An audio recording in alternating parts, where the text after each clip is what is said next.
Hello, everybody. Welcome, future bestsellers, friends. Everybody, we're so glad you're here. I pushed the button and we're all like, wave, and then nothing. So, yeah, welcome to StreamYard. So, which as much as I'm like, oh, StreamYard, I actually really do like this platform in general overall. So, hi, we are all going to be writing together today. I am super excited about that.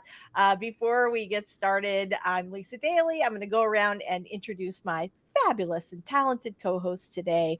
I will start with Michelle, just because I did. So, all right, Michelle, tell us a little bit. Like, literally, there's no thought process today. Michelle, tell us all about you and your awesome channel. Thank you. I'm Michelle Schusterman. I'm a middle grade and young adult author, and my channel is Writing Workshops, Traditional Publishing Chat, and Writing Vlogs. Thank you for being here. We're like honestly, I'm always so happy to have you here. But you had such a good video this week, and we're going to talk about that because there's some interesting stuff afoot in publishing land. Yes. We also have our awesome, talented, and amazing gentleman on the panel today. As always, the fabulous Robert Jones, aka the Story Detective. Tell us a little about you and your awesome channel. Well, my channel is The Story Detective, where I take various forms of storytelling and put it under that Sherlockian microscope that everyone loves so much and break down the craft so that it can hopefully make your craft journey easier. And I do tech reviews, and I'm working on some developmental edits today, 3/4 of the way through this big project, and it's going quite well. Ooh, very, very nice. Well, let me just say, Robert, that when you eventually open your merch store, I think the Sherlockian microscope is going to be your top seller there. I'm pretty sure that's going to be true. Hi, everybody. I'm Lisa Daly. I'm a traditionally published / indie published, which makes me a hybrid published author. And on my channel, we talk about how to write a book you're super proud of and get it published. And we also, of course, have this weekly write-in. So I'm so glad that you guys are here. Let's say hello to our friends in the chat. Lainey Davis. Girl, you were first today. Very nice. All right. Very glad to see you. Devin's here. Let us know, you guys, what are you working on today? We are dying to know. Ingrid is here. Hello. We are super glad to see you. Story Detective's here. Yay. RC is working. RC, I'm very glad you're setting an excellent example for all of us, and we really do appreciate that. Swinton's here. Hello. So glad to see you today. All right. Doll's here. Hello, Doll. We love you. We're super glad to see you today. RC, wait, hold on. I skipped right over RCs. In the past year, I've gone from first shift to third to second, now first again, because who needs a regular sleep pattern? You know, I think I read somewhere that sleep is not important to your health or well-being at all. So don't you worry about that, RC. I'm sorry. That sucks. If there's nothing, there's really nothing that can like screw with a human being more than messing with their sleep. Daisy's here, the speculative detective. Love that. Good morning, Daisy. We are so glad that you are here today. Regina's here. Hi, Regina. Glad to see you. Lysandra Moore is here. Hello. So glad to see you.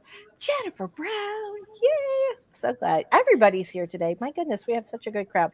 Mary is working on the Hooker book because I have a chapter due. Who do you have a chapter due today? Yeah.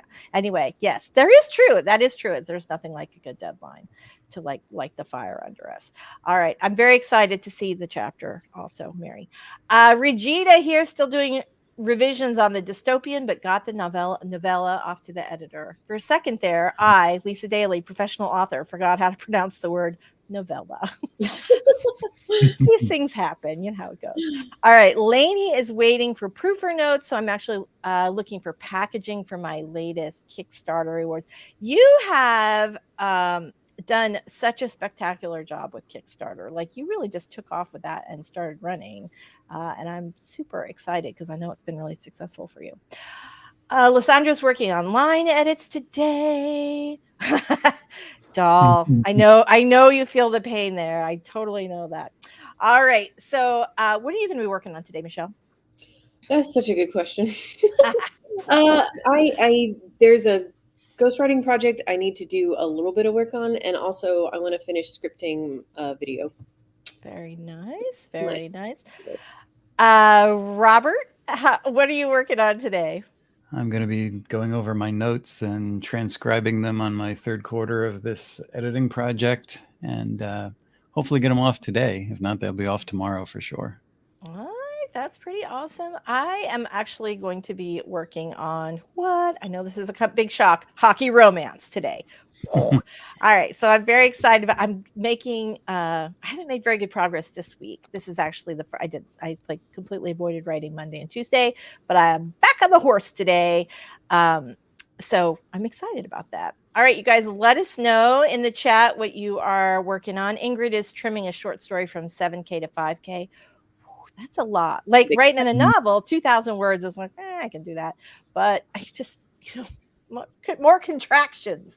No, right, you could take 2,000 words out of a novel, but trimming a short story from 7K to 5K, that is some tough editing. It is. Right? It really does. Although it is always amazing that you could like noodle with it. I actually sort of love this part of wordsmithing. And you can kind of noodle with it. And then by the end, I don't know if it's because you've already read it 700 times trying to get the words out or if it just makes sense. But usually by the time I get to the end, I can't really tell what I was missing. Yeah. I mean, it usually tightens it and makes it better, but that's a lot more than that's hard on a story of 7K. Yeah, 2,000 words. I don't know if we were going to do a percentage. Do you do it from the 7K or the 5? I mean, that's 7K, I guess.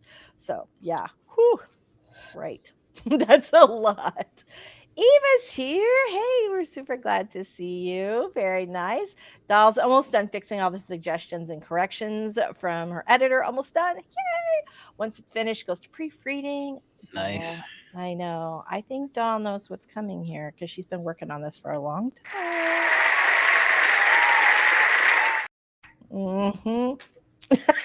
Anyway, so we're super, super proud of you. That is like, yes, you are so close. That is so awesome. Daisy, plugging away at my middle grade sci-fi family. Finally passed the midpoint. This one feels like it's taking forever. I feel your pain. I feel it. All right, you guys. Well, speaking of writing, let's go ahead. She's Ingrid. Yeah, sorry. Can I add one little thing real quick? Yes. Sorry, I just remembered this. Our friend JC Carpenter, who I don't think is here today, she is currently going through kind of a hard time, and she has a GoFundMe page, and I'm trying to post the link. I really hope that worked, but I just wanted to share that. I'm going to post it right. I'm coming right over. We'll post that. We're going to post that a couple more times. Thank you. Very nice. Okay, it did just pop through. So there's very nice. Okay, good. Yeah. Oh my gosh. We love JC. She is part of our little group here. And if you know her and you would like to support her, then absolutely head on over to that GoFundMe. Because thank you. Yeah. Thank you, Michelle, for bringing that up. I appreciate it. All right, you guys, let's go ahead and get started with a 5-minute warm-up sprint. Let me put this up on there we go. All right, here we go. So we're going to do 5 minutes on the clock, you guys. Just get your drinks, get your documents open, figure out what you're going to do for the day so that we are all ready for the big writing sprint that's going to come right after this. All right, here we go. 3, 2, 1. Cha-cha.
All right. We are back. Let me go ahead and get rid of this little thing. There we go. So 5 minute warm up. That was absolutely awesome. I headed on over to JC's um, GoFundMe page. If you guys have not been over there yet, you should definitely go. Um, I mean, you know, she's here every week almost, and we love her. She is one of the first people that I met in this community, and she's really going through a rough time. So if you can help her out, then definitely um, do that. Right. So let me just type this in one more time. All right. GoFundMe page. All right. There we go. I know she's smart and talented, and I know she's going to end up back on her feet, but anything we can do to help as a community is a good thing to do. Yes. So speaking of things that have been happening in the community, there's been quite a bit of interesting publishing noise lately, and you did a little video on that, Michelle. Do you want to sort of bring everybody up to speed on what's going on? Yes. So I put a link in the private chat, Lisa. I Here, can hold on post a it minute. in the Oh, no. Oh, no, you're good. You talk. Okay. I'll link.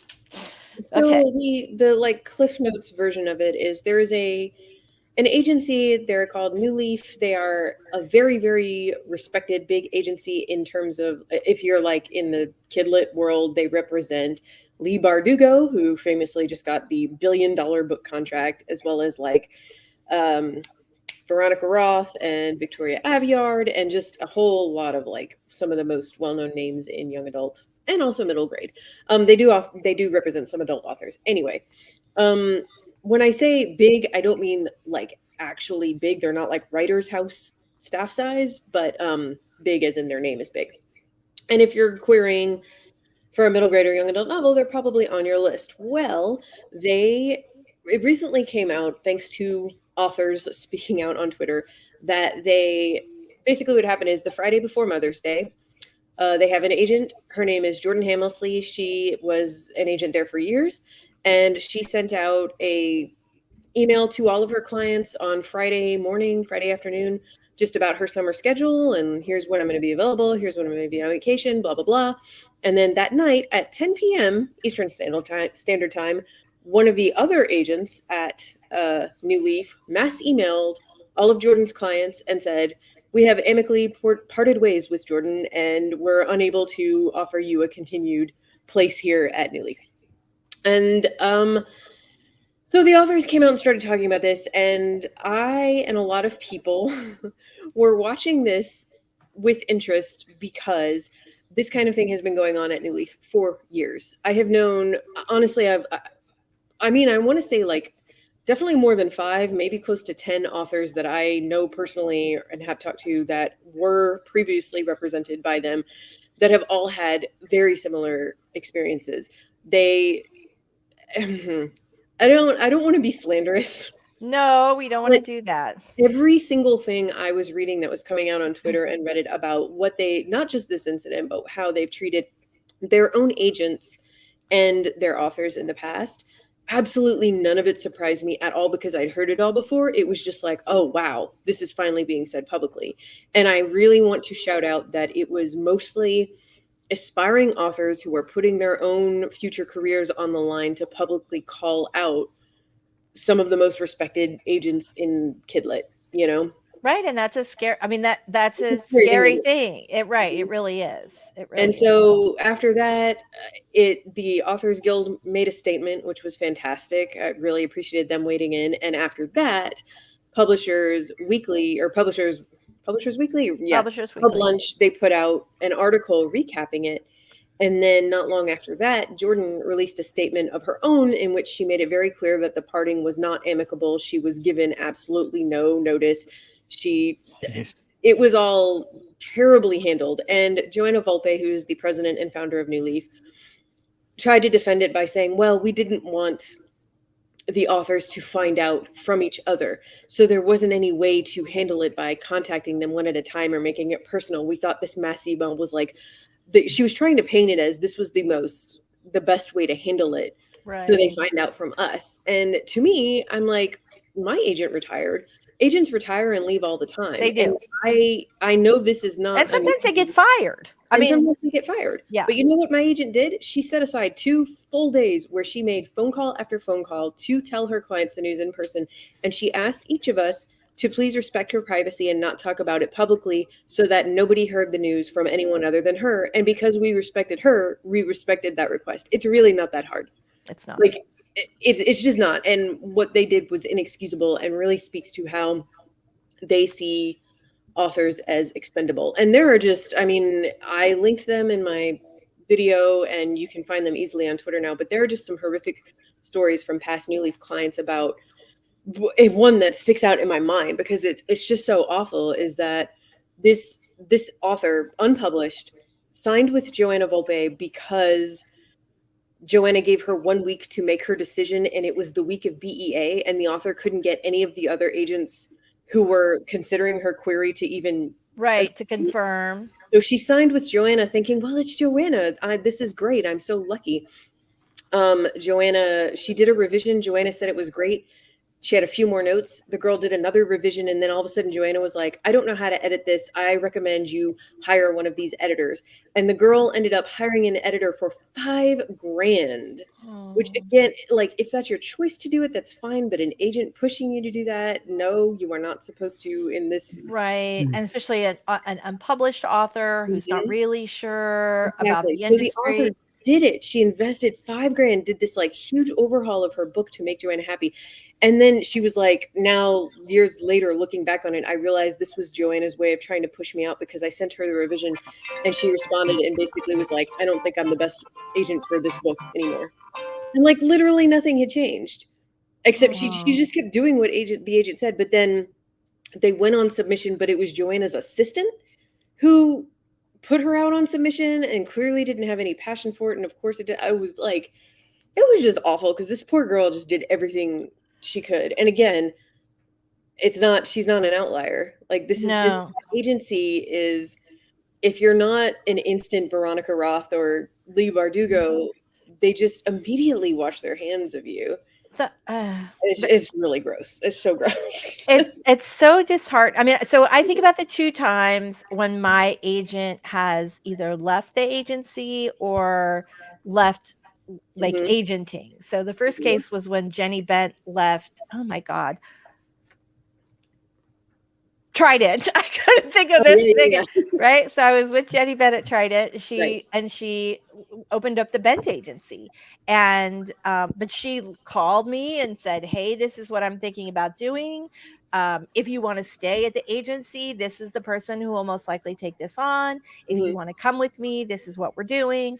And like but I felt like I was in the loop and respected, and ultimately decided to go with her. And then later on in my career, I had my agent Brendan Deneen was at Fine Print, and he called and said, hey, I just want you to know I'm going in-house at St. Martin's. And his boss at the time, Stephanie Evans, liked my work and wanted to have a meeting with me. So, and they were like, you know, if that's not a good fit, we still really want to keep you in house. And you know, but it was like there were options. Yes. And they were upfront about it. And it turned out Stephanie and I hit it off great. And she's been my agent ever since. And that's been, I don't know, 15 years now. And right. And she's awesome. I love her to pieces. Yeah. I don't know how she feels about me since I've gone. She's always been super supportive, but she might feel more like I was her client if I gave her stuff to sell lately. But yeah, like it really, it was a much different experience than what these authors are experiencing right now. And to be fair, you know, with their agent, it sounds like she was not aware that she would be departing, but she still has her client list and she could still, you know, reach out to all the, maybe she is, I don't know. She is. It's just that the message was sent like, you're not with New Leaf and Jordan's gone anymore. Like Jordan wasn't given the opportunity to even communicate this with her clients. And it was just as abrupt, hey, for her as it was for the clients. And in Jordan's statement, she was like, if I had been given any notice about this, I would have told my clients, all of them, that I would love to take them with me when I land another agency. But of course, I understand if they don't want to wait, if they want to query in the meantime. And I'm hoping that she does land somewhere else soon, and that the clients that choose to do so can go with her. But you can imagine over the weekend too. Right. It was Mother's Day weekend. People were like, come on. I don't know. It was just. Well, and then like I don't know, a lot of times on a holiday weekend, I don't check my email. So maybe right. And then you can imagine you're like checking Twitter to see what's going on with whatever, or Facebook or whatever. And there it is, all over the place. All right. Yeah. So we had a question here. Marley Mars says, wait, aren't us writers not supposed to pay any editors if going the traditional route? Correct me if I'm wrong. And to be clear, Joanna was not, she wasn't saying pay this person at our agency. That would be like, that's a huge no-no. That is a huge no-no. If an author, whatever route they want to go to, if they choose to hire an editor, like a freelance editor, to edit their book, there's nothing wrong with that. If you have the money, go for it. Like that, that's fine. And a lot of authors like a little extra polish, or if you've been in it for a while and you have an editor that you really like, and maybe she's no longer with he is no longer with your publisher anymore, and you'd like to, because all editors are not the same. There are plenty of reasons for, there are plenty of reasons for hiring an extra editor, but your agent should not be telling you to spend any money, especially because Joanna had just signed this client, and it was that book. Like, right. This is what you agree to do as an agent when you take on a client. You help them get their book into submission ready shape. Right. Like right. That's part of the. Yeah, that's part of the job. So it's So exactly. Yeah. So the answer is sometimes, but it's just very sketchy to ask a first-time author to do that. It's, again, some people do it because they've been in it for a while, or sometimes people want to get their first book ready for submission. But by the time you get to an agent, they should have, enough. This is just my opinion. They should either believe that the book can go, or that it's far enough along where the editor, where the actual editor from the publishing house can get it over the finish line, or maybe not take on that book. So, Eve, go ahead, Robert. It's really lousy what companies do to creators, and it's getting worse. I mean, as times change and companies change, but we've been on a spiral since the late 90s, early 2000s. When you think about it, I mean, this has been just getting worse and worse. And I didn't have an agent, and most comic book artists didn't. But when I worked at Marvel, I mean, they cleaned house and they fired a bunch of editors. And my editor was good enough to send like group emails to everybody else and say, this guy's good, give him some work. But same thing, everybody was out the door. We had to struggle to suddenly, get back into the fold. I ended up with another editor, and to try to find my way and make myself more of an asset, I spewed a lot of ideas that I wanted to get projects going, because they were supposed to be looking for new projects. Right. One project got handed off to the top brass, and my editor said, it's out of my hands now. It's with these people, but they all love it. This idea I never got a cent for, but a movie became of it. Another idea ended up in another writer's lap who had more clout, and it also became something very big. They didn't invest in me, but they invested in other people. They're willing to take your ideas all the way to the bank.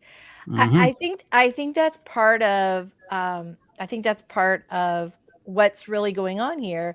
Eva's question, are you working on anything to give to your agent to sell? The answer is right now, no. And that's because I am this year I'm writing. I'm going to be producing books this year, but I'm giving indie publishing a good shot, because it's, if we have to pay for the editing, and I have friends and clients in publishing who are paying for cover designs, even though they're being traditionally published, because so you're paying for the cover design and you're paying for the editor, and we all knew you're doing all the promotion yourself. We're doing all this stuff. Why do we need the publishers again? I mean, and this is it's literally just distribution, and you have to wonder how long before they're telling us, oh, why don't you put together a Kickstarter? Right. to raise funds for your For your distribution. distribution. Okay, You don't truly even have appreciate to. They can literally print hardcovers on demand now. Yeah. If you're writing children's lit or middle grade, there's still more gatekeepers. And so if I were writing middle grade, I would still probably stay in the trad publishing system, or maybe do halfsies, be indie Yeah. published and trad Mhm. published at the same time. But for adult fiction and nonfiction, what can we not do for ourselves? I just No, yeah. you're Yeah, I mean, you're- that's the thing. I have again clients who are traditionally published. They're not being carried, even best-selling authors not being carried in Barnes and Nobles, not only not across the country, but not even in their local areas, like in the actual physical bookstores.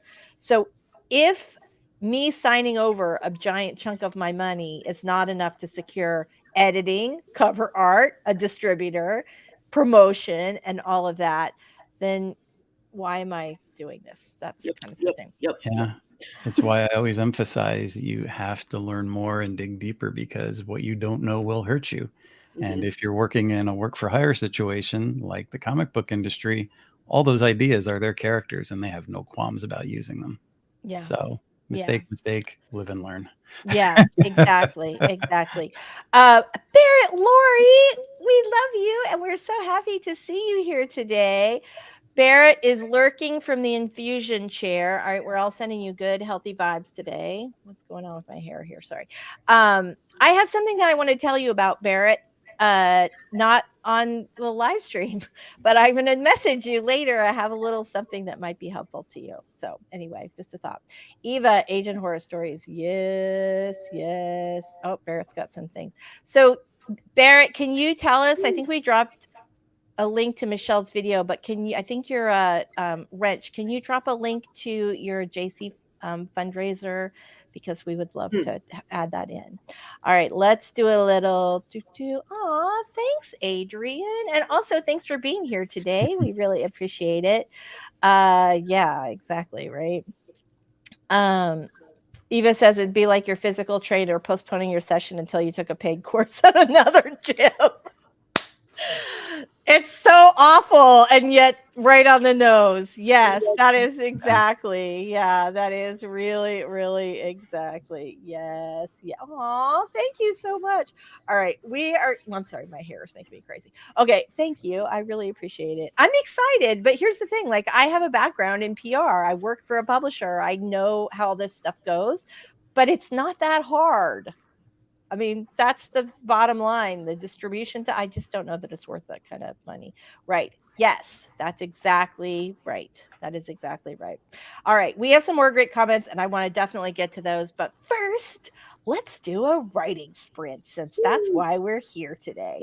All right. Let me go ahead and get this up on the thing here. We're going to push that out. All right, everybody. I am excited to work on a little hockey romance today. I hope you guys are excited to work on your project. If you haven't let us know in the chat what you're going to be working on today, then please go ahead and drop us a little line about that, and we will all share. All right, here we go, everybody. We're getting started in 3, 2, 1. Let's write.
All right, here we go. I guess I should get rid of that banner, huh?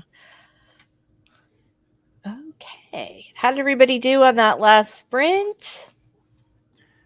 Pretty good.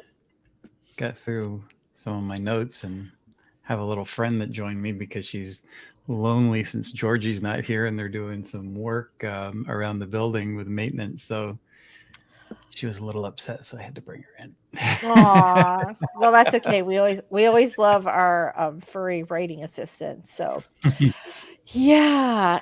So we had some good questions based on our what we were discussing before. Esperanza had an excellent question, which was, what about literary adult fiction versus genre fiction for self-publishing? So we had talked about publishing, again, having the conversation about, well, do we need them? Do we really need them?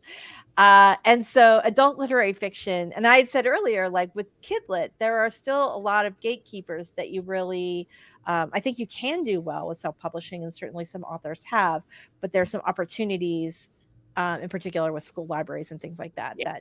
that you get from Triad Publishing. So this is a great question, though. Literary fiction. I feel like in general, my thoughts on, is this idea good for self-publishing or traditional publishing or both, is that like, if it's going to be self-published, whether it's fiction or nonfiction, it has to be pretty commercial. Like Yeah. it has to have widespread appeal, and literary fiction tends to be not. And that's Right. like considered the opposite of commercial. So I think that's why it's better in TriedPub, because they're going to do a better job, ideally, of getting it to that small subset of readers who are like looking for literary award-winning fiction. I agree. Well, and not just readers, but also the awards. Yeah, Right, exactly.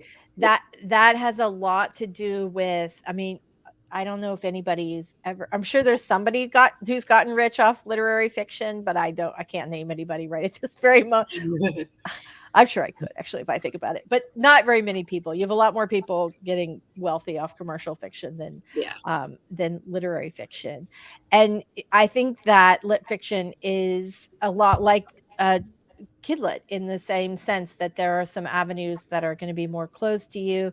And also, I don't really think that there's a stigma for readers so much about self-published work, but I mean, probably maybe some, but for the most part, they don't care. They just want the good book, right? Yeah. But I do think within the literary magazines that cover the literary books and the awards and all of that, I do think that stigma still exists. So And like, I don't mean to sound too defensive of it, because I'm sure that there's like tons of self-published stuff that is absolutely worthy of being I'm sure considered that's true. awards, but there is an argument to be made that like, if they open it up to self-published, it's like, how are people going to sift through all of that? Right. There's already such an overwhelming number of books traditionally published. If you add the self-published in there, like, truly, how do you get through it all? Yeah, there is some truth. There is some truth to that. Absolutely, there's some truth to that. That said, I do know some. Like, now that I think about it, I do know a couple of people. One who writes commercial fiction. Actually, he's a friend of the show. He was on with us one time. Award-winning author Joe Clifford. I always feel like his stuff is very literary, and he's been traditionally published for years, but he's indie publishing now. He's actually working on indie publishing his new book called Say My Name, and then I actually have a client who writes lit fiction, which I did not really think about, but he's won quite a few awards and is not traditionally published. So there is a path for for anything that you want to do. If you write lit fic and you want to self-publish, then absolutely do that. But I do think that there are probably maybe some more opportunities in Triad Publishing. I was taught that literary techniques should be a part of all genres, and that genre fiction and literary fiction are often crossed over. If you look at the winners or the long list for the Booker Prize, there is a ton of what's considered literary fiction that's science fiction and different genre, but it's written in a more literary manner, so they take it to, a literary level. But I would say if you have an important world subject in your book, and most books do, and you probably don't have to look hard to find it, that could be your subject to making it more of mainstream and still come across a bit literary. I think that would be the way to go for self-publishing. Like a mullet, right? Find a universal interest and make that your theme. Yeah, I think there's some real truth to that. I think that's excellent advice. Barrett was kind enough to pop up the link for the fundraising stream for JC Carpenter tonight. She is a much loved member of this community. So if you have the chance to stop by and do that, you definitely should. Barrett, Lori, Eastern time. What time is that happening tonight? Let's drop that in the chat if you don't mind. And thank you about the island vibes. I appreciate that. Everybody is very happy to see Regina. She switched over. That's awesome. Back to putting my house together again. Yes, exactly. Yay. Hi, Super Villanova. We were just talking about publishing. You missed a ton. Oh my gosh.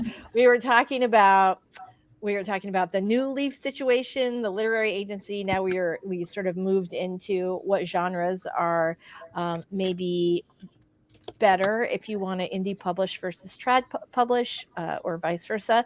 I had some news, you guys, this week. I have not been writing well this week. I've had kind of a stressy week, and this is the first day I've kind of gotten into it. Speaking of which, my first sprint was pretty awesome one. I'm very happy about that. I'm launching a podcast, which which I'm really super excited about. It's going to launch on Friday. I have nothing up yet except like the episode 0. I was told by a very wise person that you definitely want to put up an early episode, like a trailer for your podcast, just to make sure everything gets going so that your real episode will post on time. But I have to show you guys the trailer because I'm super, super proud of it.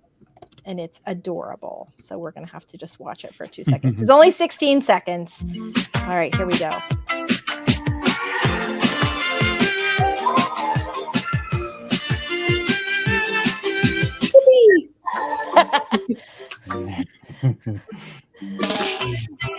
Yay! That's so cute. Thank you. Thank you. My son actually did that for me, which I thought was like, we had the best time, like finding clips and doing all this stuff. And you guys know, like Odin is such a, he's special to us. So I was really, I was very glad to have him included. So anyway, so that's what I've been doing. And I'm kind of like, the first episode's going to post on Friday morning. I'm kind of excited. If you guys want to subscribe, I would love that. All right. So let's go ahead and move into our next writing sprint. Hold on, I want to do a little bit of a quick check-in for everybody because we did not talk about how everybody did. Writings of a Spicy Mind. I love that. Love that. Sat down to write, ended up with a new crochet project. I don't crochet, but I've been there. Emotionally, I've been there. Abigail, 500 words on the dot. Nice work. Moz, my software updated, so I had 10 minutes instead of 20, 399 words. Still excellent in 10 minutes. That is fantastic. Susan, starting back on the work in progress I abandoned 3 years ago because I wasn't ready to tell this story. I totally feel you with that. You've got it though. So I'm so glad that you are diving back into it. You're ready now. I can feel it. Lysandra got through 4 pages. Good for you. Barrett says, I was about to ask if awards were exclusive to TradPub. Not necessarily. Like some are and some are not. There are some awards where you have to be submitted by your publisher. I think most of them now are open, but the judges look. So even if you are allowed, I think it depends probably on, obviously if the production value is so excellent on the book, then the awards judges are going to think like, they're just going to make the assumption it is a trad published book. 7 to 9 tonight for the fundraising podcast for our very own JC Carpenter. If you want to check that out, it's going to be over on Barrett's channel. Yay. Aw, thank you. You guys, I'm so excited. I like such a nut. Yes. Real quick, is this going to be like Lisa's thoughts kind of podcast, or was it like interview podcast? Yes, it's going to be an interview podcast, although there will be some Lisa's thoughts in there. Yeah, so what I'm doing, it's a contemporary romance podcast. I wanted to really narrow down, so I'm not doing like a gazillion kinds of books. I'm going to be talking. My first guest is Christina Lauren, which is like very big in romance world, contemporary romance world. There are queens, and so first part we're going to be talking about what their new book is about, which is awesome. I love that. The second segment is all about what they're reading and the book, like I asked them to recommend a book to me and I'll do the same. And then in the third segment, we're talking about something related to their writing. And I'll actually be posting that third segment is going to come over here on my channel just because it's going to be more of a writing than a review channel, obviously. So yeah, I'm super, super excited about it. Thank you very much. Ooh, Marley's got a good question. Is there any interest for family sagas in general? I think the people who love family sagas still love family sagas. And I would like to say that I'm pretty sure that the number one thing on Bridget or on Netflix right now and always, as it should be, is Bridgerton, which is in fact a family saga, right? Yeah, family sagas fit into all sorts of genres if you think about it. Yeah, and I think people like that. I think in the same way that a series does, it gives readers the opportunity to sort of stay in a world that they love for a bit longer, and and learn more about the ancillary characters that they initially find in a book. So I love this idea. Are you thinking about doing like a massive family saga in one book? Or are you thinking about doing a series? How's that working out for you? Yay. Thank you very much. Thank you very much. I know, right? He's always been like, he had this great, in high school, he had this great broadcast production teacher who made sure that everybody was certified in like Adobe Pro Tools. So I don't like, his interests are different than mine. And occasionally I can rope him in on a project, and it's always super fun to work with him because he has a really great sense of humor and he's good. I have a little sidebar of a recommendation. Speaking of supervillains, it's not a craft book, but if you take The Art of War and look at it, I mean, if you're writing like a sword and sorcery kind of thing, then this is like a diagram for battle strategy. Right. But most supervillains encompass these things. Good villains encompass these tactics and philosophies. And if you want to have some fun, I also discovered there is an Art of War oracle where you can pick cards and strategize for life and characters. I love that. I love that. That is such an interesting idea. I mean, gosh, that book has been recommended by every business school in the universe, I'm pretty sure. And yeah, it's quite famous for that. But I think that you make an excellent point. It would be a really great resource if you're writing a supervillain. Yes. I've just added a new sound to the word villain. It's billion. Yeah, it's a vanilla villain. I can't say it. Okay, it's time to do another sprint because I've lost my ability to speak. So, yay! Who's ready to write? I know I am for sure. I am too. All right, good. Okay, here we go. All right, you guys, let's go ahead and do our second sprint, or a third. I don't even know where we are today. We're going to get started in 3, 2, 1. Cha-cha.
All right, we are back. Thanks so much. How did everybody do on that last sprint?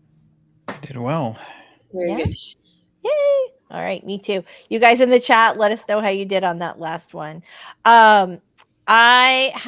We had some questions and I wanted to get to those, but you guys let us know how you did in that last sprint. I had this like, oh my God, I feel like I've written 1,000,000 words. I wonder how far we are on time. And I went to go look just as we were ending. So I always love that. Okay, here we go. Barrett says, I've noticed several family sagas in the romance world at the moment, but I don't know the popularity of sagas on their own. They really have. I mean, I think Robert mentioned this earlier, but there really are so many opportunities to use family sagas across a variety of different genres. Love that. Here we go. Writings of a Spicy Mind. When are we creating the bromance genre? I feel like the bromance genre already exists.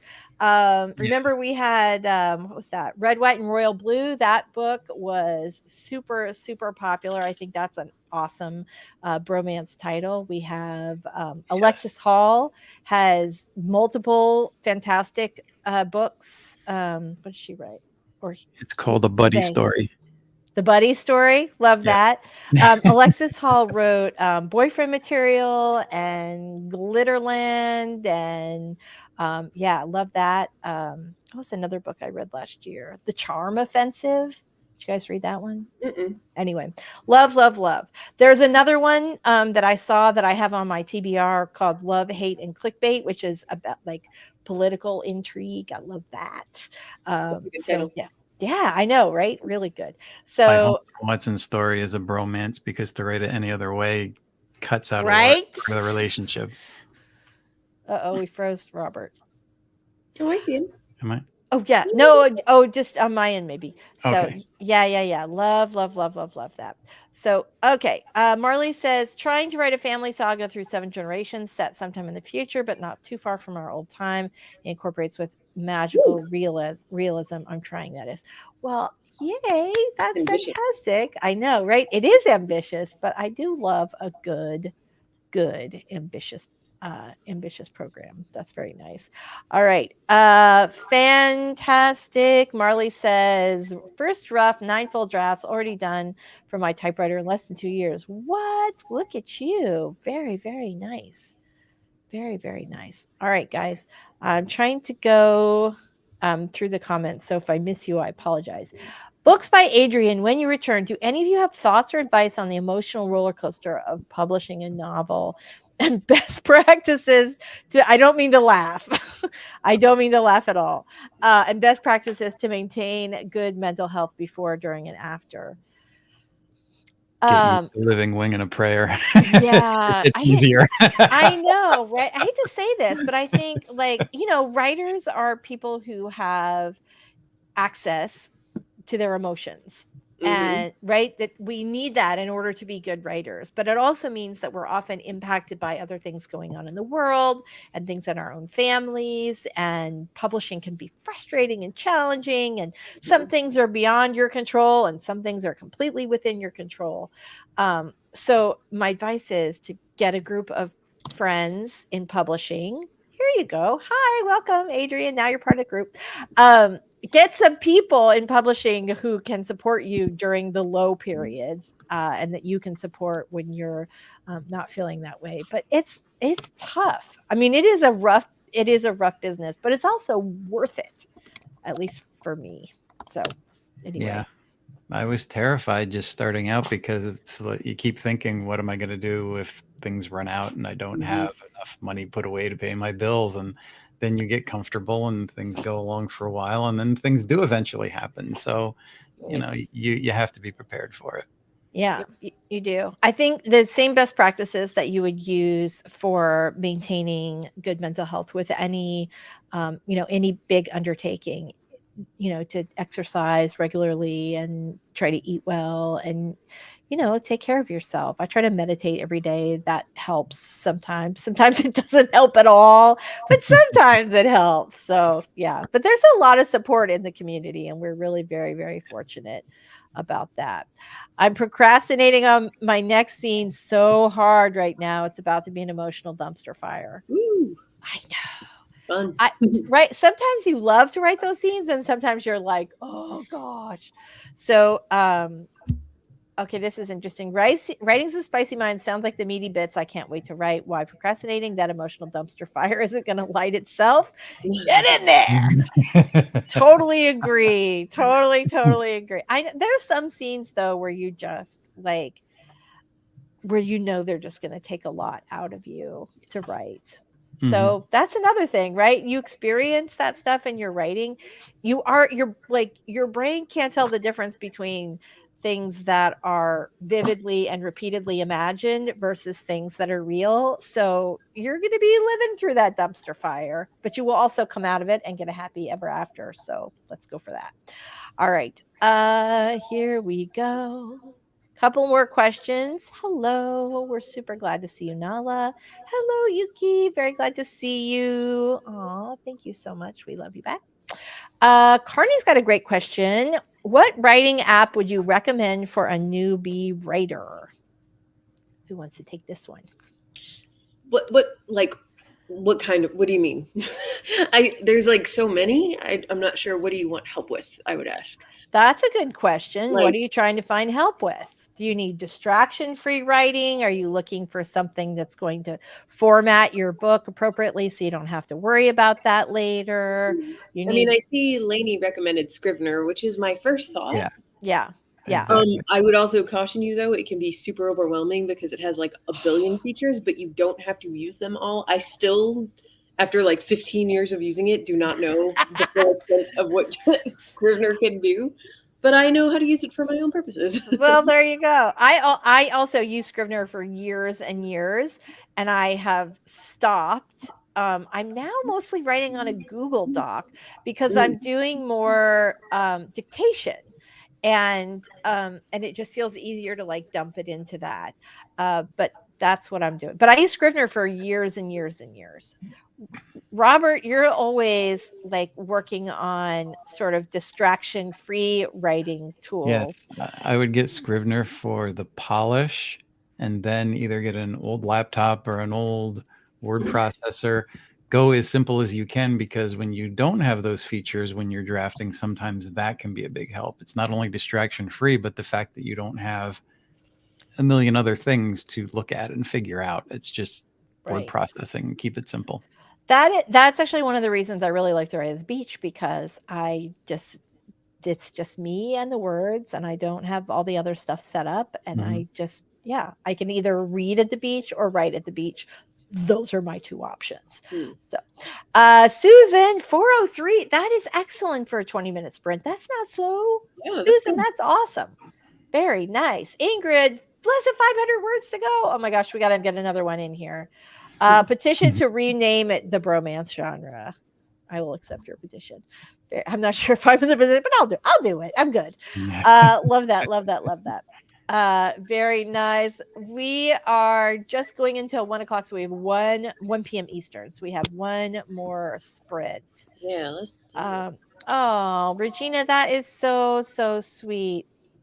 I know you meant help you through the I don't think I've ever seen it that way, but panini instead of she's just trying to get me. Yeah, she's just trying to get me not get me kicked off of YouTube. So I appreciate that, Regina. That was very thoughtful for you. Lady says I only use bare surface Scrivener stuff. Right, there's so many things. It will take out your trash if you can figure out how to make it do that. But yeah. Oh, good. All right, fantastic. Yes, Lisa, Google Doc. I know it's true, but I have found it easier because I'm doing so much more because of the dictation. I just find it easier to just dump it in. So I don't know if I'll go back. And also sometimes compiling with Scrivener can be a pain.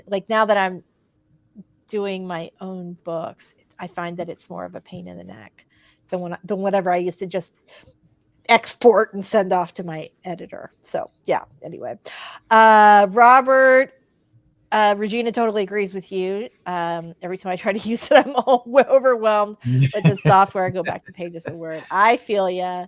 If you write out of order, it's really handy, right? So I have like I'm doing that on Notion, which that was actually something too I'd sort of started to figure out, but I realized I do not care to write on Notion.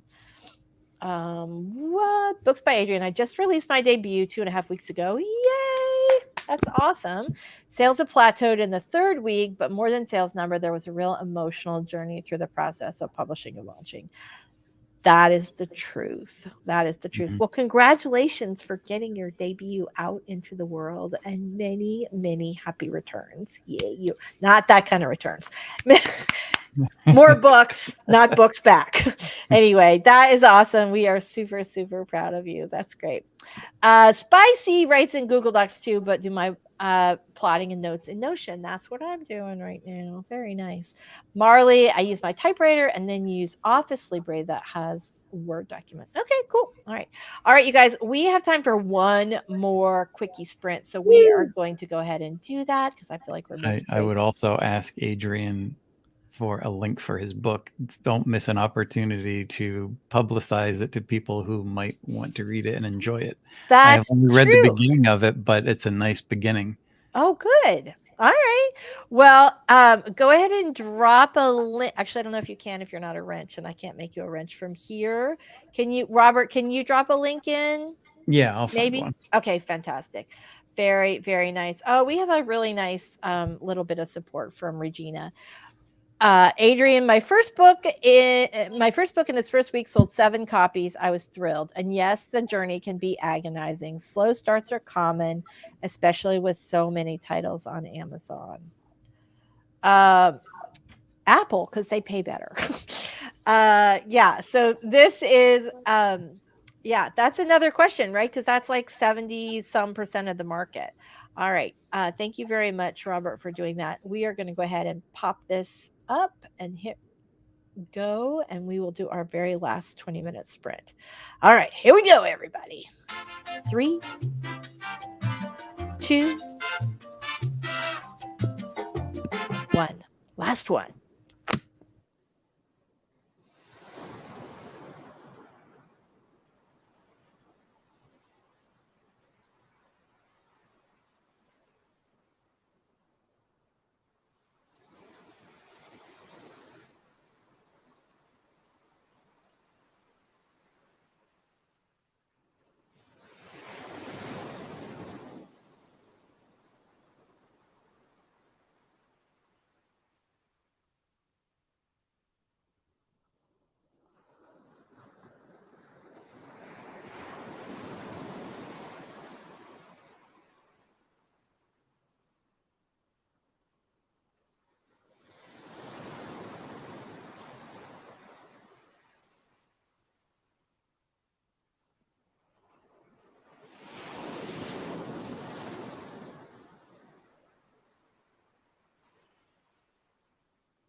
I was like so into it. I just like kept on going and there it went. Let me get rid of this banner. Oh my gosh.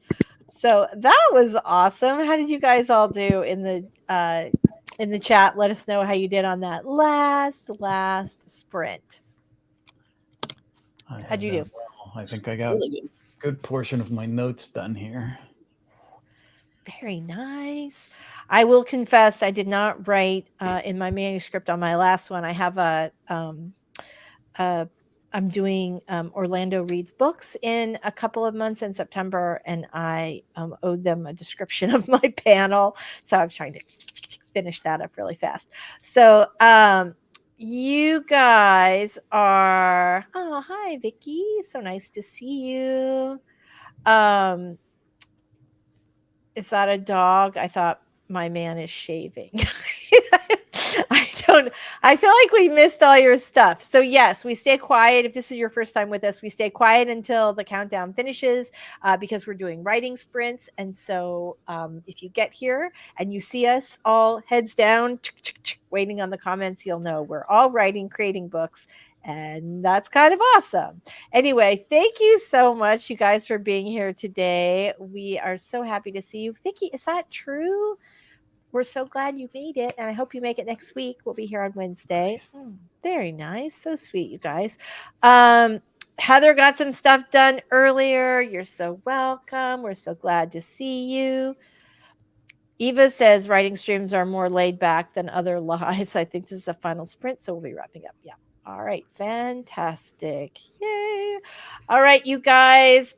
Before we go, let's say a quick goodbye, and then we will make a plan for next week. Story Detective, I'm going to start with you just because you look like you're the least ready. And I'm a teeny bit evil. Well, I'm Robert Jones, and my channel is The Story Detective, where I take various forms of storytelling and put it under a Sherlockian microscope and break down the craft and give it to you, the viewer, in hopes of making your craft journey easier.